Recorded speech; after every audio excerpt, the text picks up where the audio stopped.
Hey guys, and welcome back to my channel, A Little Bit of Everything with Erin. Today, we will be going over how to heat press HTV onto a baby's shirt, or as all of us call them, onesies. I know a lot of people have difficulties with these because of the buttons and how the shirts are laid out differently so that they fit comfortably over a baby. So I will be showing you a couple of tricks to do that. First off, I did want to show you the June craft bundle from craftbundles.com because I will be using an SVG from this bundle, and a lot of you always ask me where I get my fonts and images, so we're going to go over that really quick.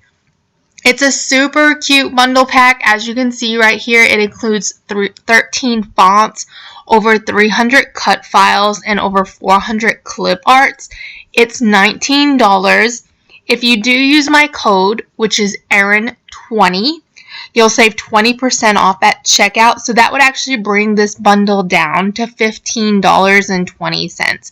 And you get it instantly. You don't have to wait. It goes right into your login and you can download it right to your computer and use it right away. I'm just going to show you really quick just so you get an idea of what's in this pack. There's, like I said, over 13 fonts. I mean, there are so many awesome images in here, and the fonts in this pack are some of the best fonts that Craft Bundles has come out with lately. I especially love the different scripts. I've already downloaded a couple right into my computer so that I can use those on a couple of other videos I'm currently working on because they are just so pretty. I mean, even this one, Lemon Slice, I love this one too. It's so cute. There's a Twinkle Little Star that I love. I've downloaded. I mean, there's just a lot of great things in this one that you can do a lot of different things. And of course, there's SVGs, so you don't have to do any work. It's already there. You get full commercial licensing when you download their packs. So I won't go into any more of the details with this. You can go ahead and click the link down in the description box if you want to learn more or look at other items that are in this pack, because there's a whole lot of stuff. Here's the baby one we'll be going with today. Alright guys, so let's go ahead and get started. Alright, so we're already here in the program, and you guys like to know how I use an SVG or I import an SVG. I'll be honest, I do it the easiest way possible. I put the SVG on my desktop and I just drag it into the program. That's it. That's all I do. And then you would just resize it. Now, the great thing with SVGs, if you have Designer Edition or higher, you don't have to trace this. Like, the computer already reads it. So as you can see, I don't have any cut lines on, but we'll go ahead and put some red cut lines on so you can see. And if I take the black off, see, so that already has the cut lines on the SVG. So that's a really great thing about having Designer Edition or higher and using SVGs. There's no tracing involved. The system already reads it. So I'm just going to resize this so that it fits on my onesie properly. And then because we are cutting this in HTV, I want to mirror this image so that it cuts properly. So to do that, I highlight the image, I right click, and I click on flip horizontally, and it flips it as a mirror image.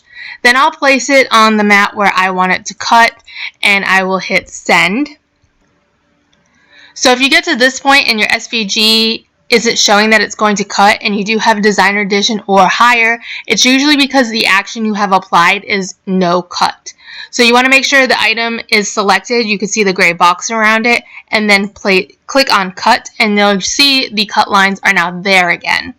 So I'm also going to change my material from vinyl to HTV.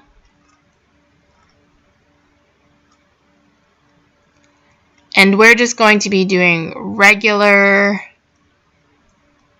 So I'm going to click on smooth. And then I'm going to go ahead and send that to cut. So I'll meet you in my office where my press is. So our HTV has been cut, and you'll notice that I put it shiny side down. That's how you'll cut your HTV unless it states otherwise. And that's because the shiny part is your transfer tape, essentially, to apply this so everything stays together. And because everybody always asks, I do love using the Miss Kate cuttables sticky mats. It's the same thing as buying a Silhouette or a Cricut one. It's just a little cheaper.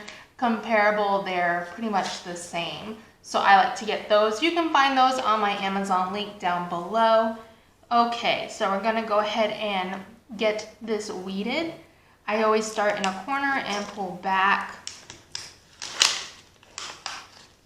If you have a hard time seeing your cut lines, you can take a piece of white or colored chalk, depending on what color your HTV is, and just wipe it on there, and all your cut lines will be easier to see. So there it is, all weeded. We'll get our onesie here.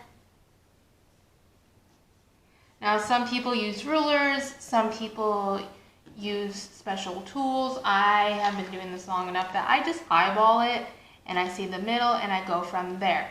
Now, typically I put my images straight on, but I think this one is super cute and I feel like it's a stamp.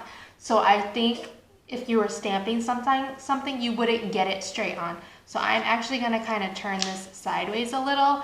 It doesn't have to be perfect because again, I feel like this is just a super cute stamp and we stamped it on there. So let's go over to the heat press and show you. Okay, so now you can see the onesie is a lot smaller than the press, which is typical. The problem that people have is these parts of the arms, because there's more material, it's not going to allow this to be perfectly flat. Or if they put it in the opposite way, you have the buttons and the lining, that also gets in the way. So a couple things you can do is you can stuff the inside of this onesie with a small towel, a small shirt, something nice and small and snug that'll help lift that up. Another thing that you can do is purchase pressing pillows, and you can also find these in my Amazon store link, and these help lift the item up so that the press gets a full press on that, and the pillow gives it some flexibility when the press comes down. So we're going to lay the onesie on top of the pillow press today, and I'm going to make sure that the arms come out because they are long sleeved and that the buttons are actually hanging outside of the press. It's not in the press. Okay, and we'll go ahead and press that at 315 degrees for 20 seconds. After that first 20 seconds, I go ahead and peel back the transfer tape. I like to do a second press on all of my presses. This time I will be putting my Teflon sheet over it so that the hot pan isn't directly on the HTV, and I'm going to press again for another 20 seconds.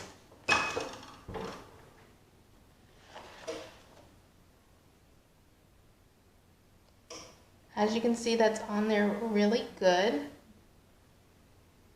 And if you look, and I don't know if the video will actually pick it up, but the vinyl itself kind of, you can see the fibers of the shirt in the HTV. That's when you know it's pressed well and it's in the shirt pretty good. So I'll get a couple of pictures of this and put it up at the end so you can see it. Again, I got this from the craftbundles.com June Bundles Pack. Save 20% off at checkout with my code Erin20. If you haven't already, make sure you subscribe to my page. Make sure to give this video a big thumbs up. Share it if you want to. That really does help me out, guys. I do appreciate when you do that. And if you haven't already, make sure you hit the bell and you'll get notifications anytime I post new videos. If you have any questions, feel free to leave a comment down below. I do try to answer those rather quickly. Until next time, guys, happy crafting!